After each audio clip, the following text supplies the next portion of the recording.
Саламатсыздарбы, сиздер менен Арген Артур. Бүгүн биз аябай күчтүү фишка боюнча сүйлөшөбүз. Бул построение деп аталат да.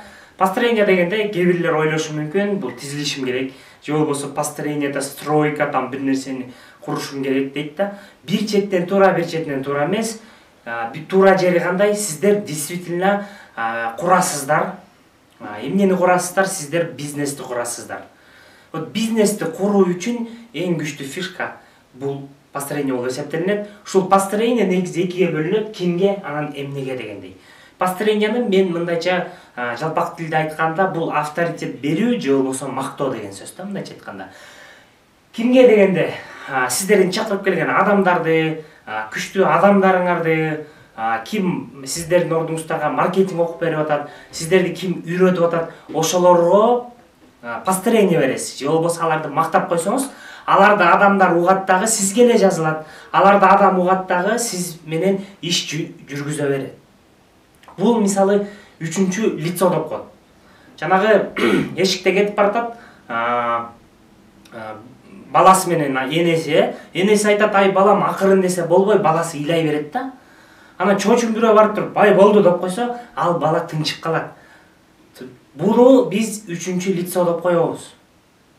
Ар бир адамга үчүнчү лицо керек. Өзү эле мен эле кыйынмын, мен эле дей берсе, аны адам ал жерде өсүш эч качан болбойт. Өсүү үчүн эмне керек? Үчүнчү лицолор керек.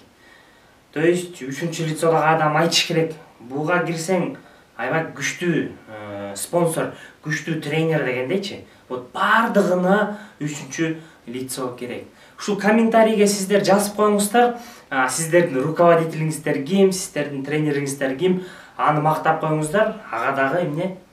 Үчүнчү лицо керек экен. Эми эмнеге дегенде, сиздер построение бересиз компанияңыздарга, проектиңиздерге. Эгер компания проектилериңиздер мактасаңыздар, адамдар сиздин компанияга кирет, сиздин компанияга жазылат, сиз менен иштешет.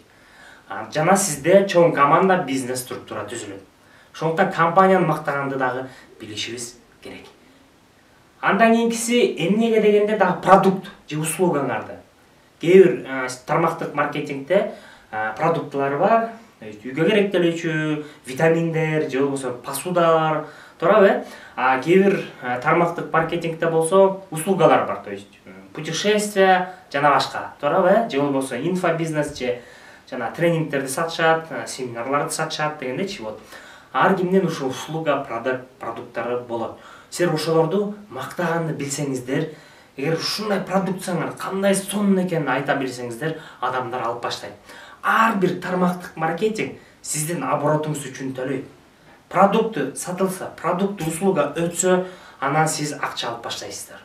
Ошондуктан бул эң чоң фишкалардын бири болуп эсептелинет. Мен сиздерге дагы бир ушул построениега тиешелүү бир окуяны айта кетсем, эки дос жолугуп калат экен, эки дос жолугуп эле бирөө налып баштайт экен да. Ой, ушундай кризис болуп, аябай кыйналып кеттик, карантинде отурдук кечке, ызычы болдук депчи.